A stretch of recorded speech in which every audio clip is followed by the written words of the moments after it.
Sadly,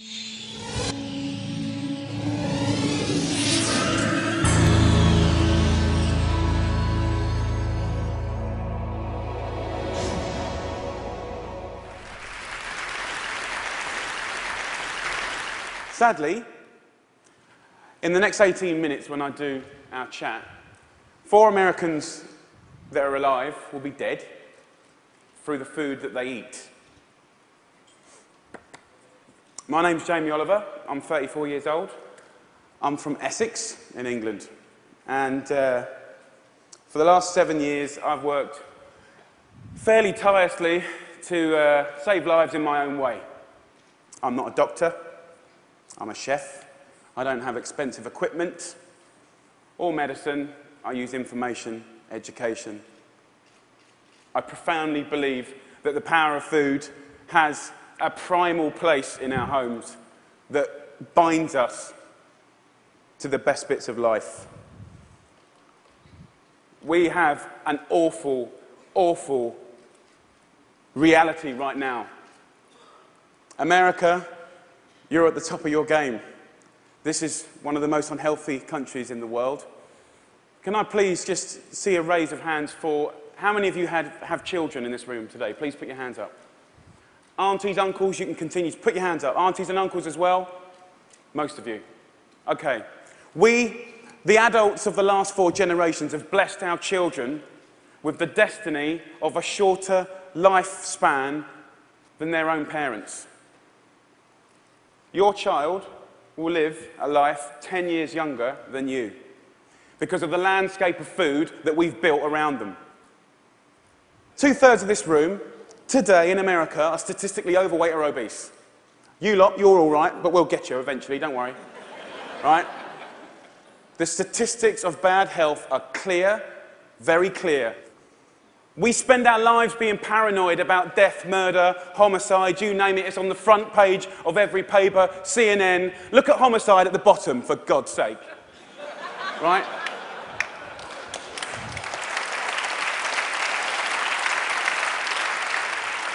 Every single one of those ones in the red is a diet-related disease. Any doctor, any specialist will tell you that. Fact.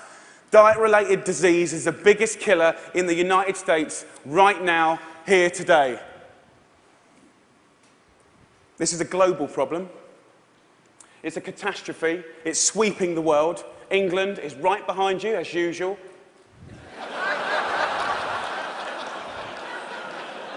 I know they were close, but not that close. We need a revolution. Mexico, Australia, Germany, India, China, all have massive problems with obesity and bad health. Think about smoking. It costs way less than obesity now. Obesity costs you Americans 10% of your healthcare bills, $150 billion a year. In 10 years, it's set to double, $300 billion a year. And let's be honest, guys, you ain't got that cash. I came here to start a food revolution that I so profoundly believe in. We need it. The time is now. We're in a tipping point moment. I've been doing this for 7 years. I've been trying in America for 7 years. Now is the time when it's ripe. Ripe for the picking. I went to the eye of a storm. I went to West Virginia, the most unhealthy state in America. Or it was last year. We've got a new one this year, but we'll work on that next season. Huntington, West Virginia, beautiful town. I wanted to put heart and soul and people, your public, around the statistics that we've become so used to. I want to introduce you to some of the people that I care about, your public, your children. I want to show a picture of my friend Brittany. She's 16 years old. She's got 6 years to live because of the food that she's eaten. She's the 3rd generation of Americans that hasn't grown up in a food environment where they've been taught to cook at home or in school, or her mum, or her mum's mum. She has 6 years to live. She's eating her liver to death. Stacey, the Edwards family. This is a normal family, guys. Stacey does her best, but she's 3rd generation as well. She was never taught to cook at home or at school. The family's obese. Justin here, 12 years old, he's 350 pounds. He gets bullied, for God's sake. The daughter there, Katie, she's 4 years old. She's obese before she even gets to primary school. Marissa, she's all right. She's one of your lot. But you know what? Her father, who was obese, died in her arms. And then the second most important man in her life, her uncle, died of obesity. And now her stepdad is obese. You see, the thing is, obesity and diet-related disease doesn't just hurt the people that have it, it's all of their friends, families, brothers, sisters. Pastor Steve, an inspirational man, one of my early allies in Huntington, West Virginia. He's at the sharp knife edge of this problem. He has to bury the people, okay? And he's fed up with it. He's fed up with burying his friends, his family, his community. Come winter, 3 times as many people die. He's sick of it. This is preventable disease, waste of life. By the way, this is what they get buried in. We're not geared up to do this. Can't even get them out the door, and I'm being serious. Can't even get them there, forklift. Okay, I see it as a triangle, okay? This is our landscape of food. I need you to understand it. You've probably heard all this before, but let's just go back over it. Over the last 30 years, what's happened that's ripped the heart out of this country? Let's be frank and honest. Well, modern day life. Let's start with the main street. Fast food has taken over the whole country, we know that. The big brands are some of the most important powers, powerful powers in this country. Supermarkets as well. Big companies, big companies.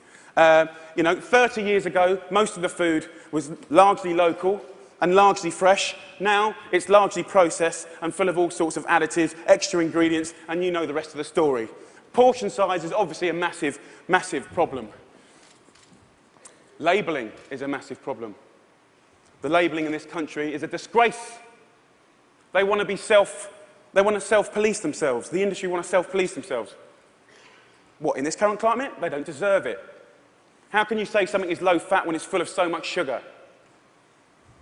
Home.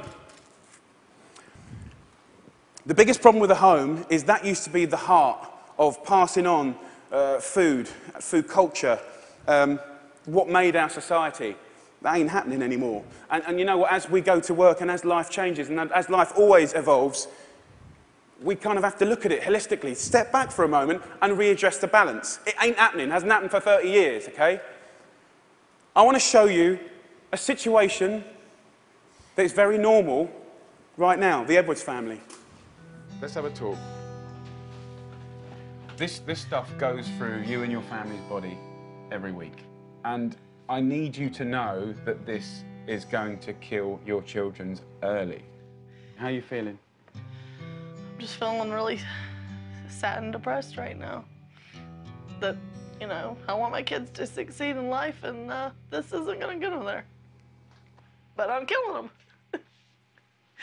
Yes, you are. You are. But we can stop that. Normal. Let's get on schools, something that I'm fairly much a specialist in. Okay, school. So what is school? Who invented it? What's the purpose of school? School was always invented to arm us with the tools to make us creative, be able to do wonderful things, make us earn a living, etc., etc., etc. It's been kind of in this sort of tight box for a long, long time, okay? But we haven't really evolved it to deal with the health catastrophes of America, okay? School food is something that most kids, 31 million a day actually, have twice a day, more than often, breakfast and lunch, 180 days of the year. So you could say that school food is quite important, really, judging the circumstances.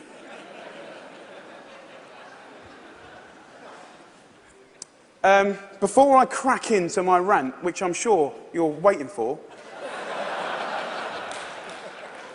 I need to say one thing, and it's so important in hopefully the magic that happens and unfolds in the next 3 months. The lunch ladies, the lunch cooks of America, I offer myself as their ambassador. I'm not slagging them off. They're doing the best they can do. They're doing their best. But they're doing what they're told, and what they're being told to do is wrong.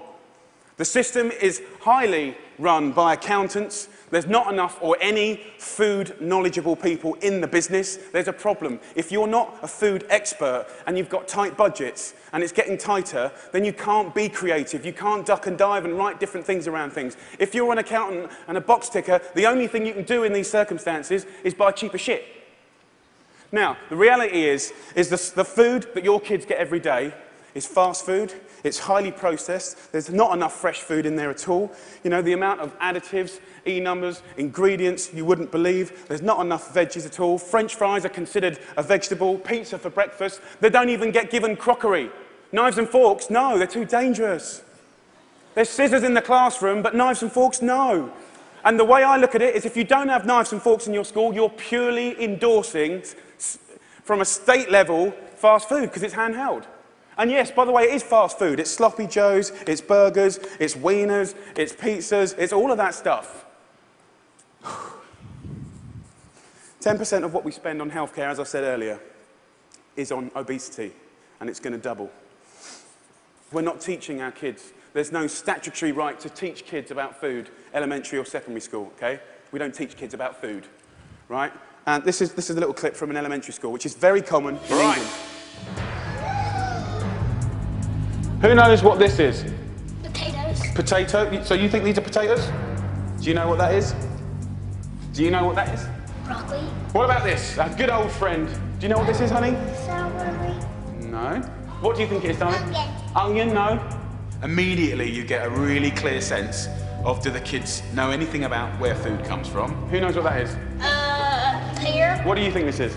I don't know. If the kids don't know what stuff is, then they will never eat it. Normal. England and America. England and America. Guess what fixed that? Guess what fixed that? 2 one-hour sessions. We've got to start teaching our kids about food in schools, period.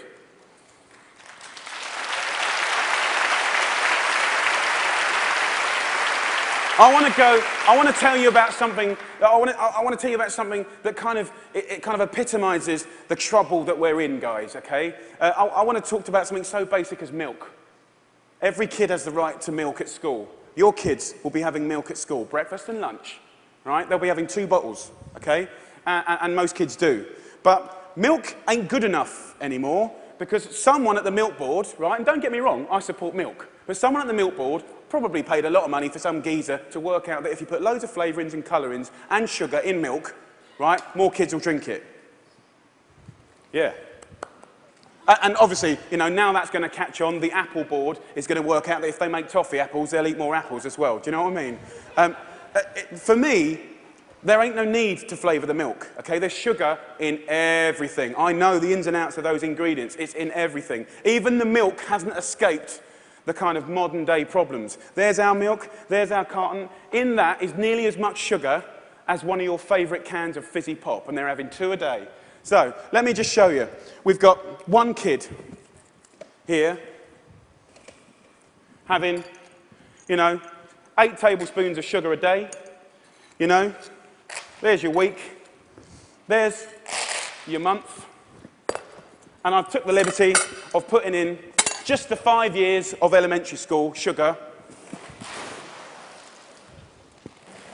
just from milk. Now, I don't know about you guys, but judging the circumstances, right, any judge in the whole world would look at the statistics and the evidence, and they would find any government of old guilty of child abuse. That's my belief.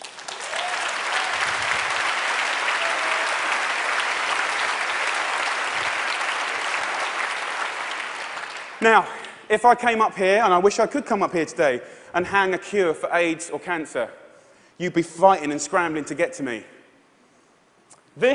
All this bad news is preventable. That's the good news.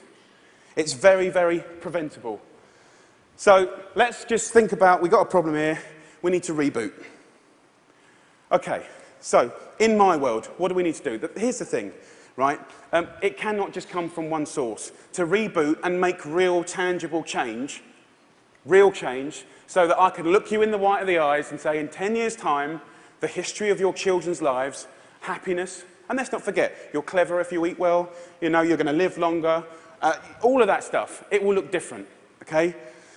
So, supermarkets. Where else do you shop so religiously? Week in, week out. How much money do you spend in your life in a supermarket? Love them. They just sell us what we want, all right. They owe us to put a food ambassador in every major supermarket. They need to help us shop. They need to show us how to cook quick, tasty, seasonal meals for people that are busy.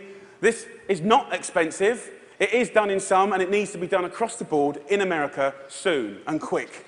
The big brands, you know, the food brands, need to put food education at the heart of their businesses. I know, easier said than done.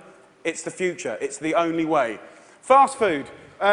With the fast food industry, you know, it's very competitive. I've had loads of secret papers and dealings with fast food restaurants. I know how they do it. I mean, basically, they've weaned us on to these hits of sugar, salt, and fat, and X, Y, and Z, and everyone loves them, right? So these guys are going to be part of the solution, but we need to get the government to work with all of the fast food purveyors and the restaurant industry, and over a 5, 6, 7 year period, wean us off the extreme amounts of fat, sugar, fat, and all the other non-food ingredients. Now, also, back to the sort of big brands, labelling, I said earlier, is an absolute farce and has got to be sorted. Okay, school. Obviously, in schools, we owe it to them to make sure those 180 days of the year, from that little precious age of 4 to 18, 20, 24, whatever, they need to be cooked proper, fresh food from local girls on site, okay? There needs to be a new standard of fresh, proper food for your children. Yeah?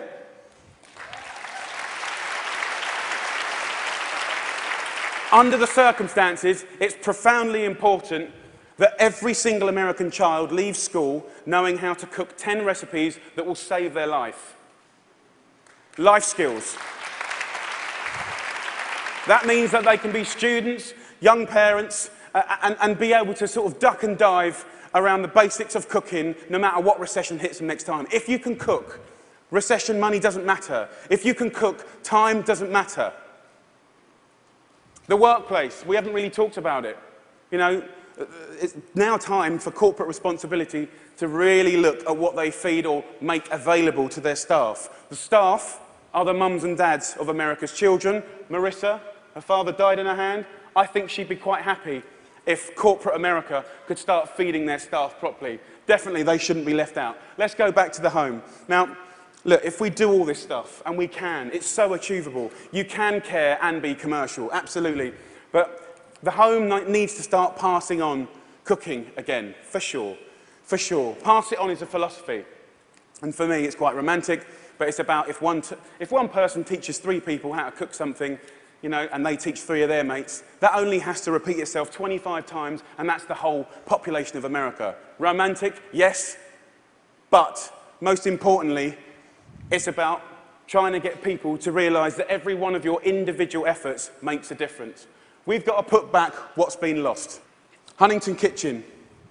Huntington, where I made this programme, you know, we've got this primetime programme that hopefully will inspire people to really get on this change. I truly believe that change will happen.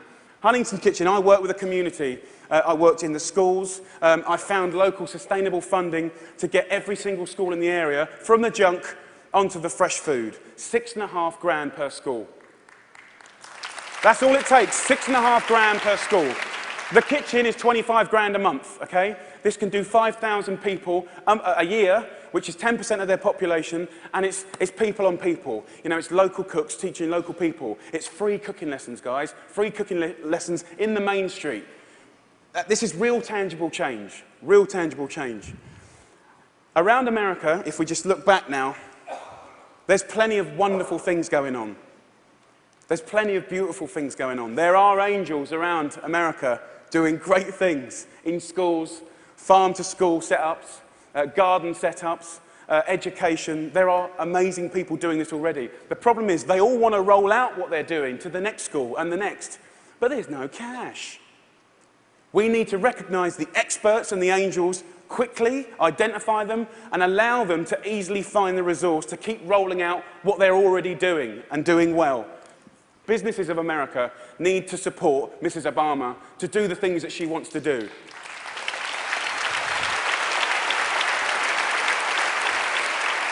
And look, I know it's weird having an English person standing here before you talking about all this. All I can say is I care.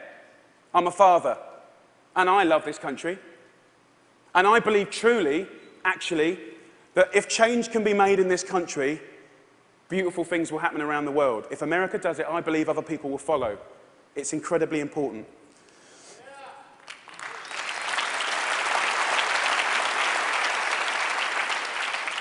When I was in Huntington, trying to get a few things to work when they weren't, I thought, if I had a magic wand, what would I do?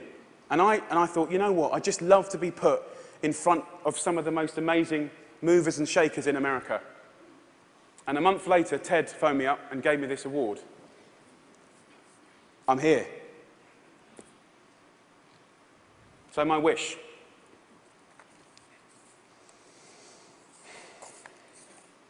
Dyslexic, so I'm a bit slow.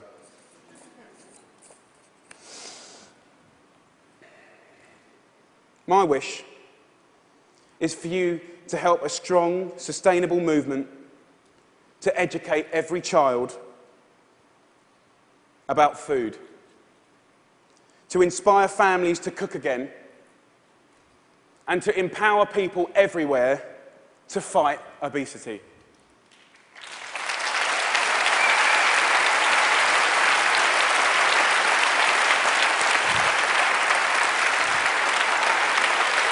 Thank you.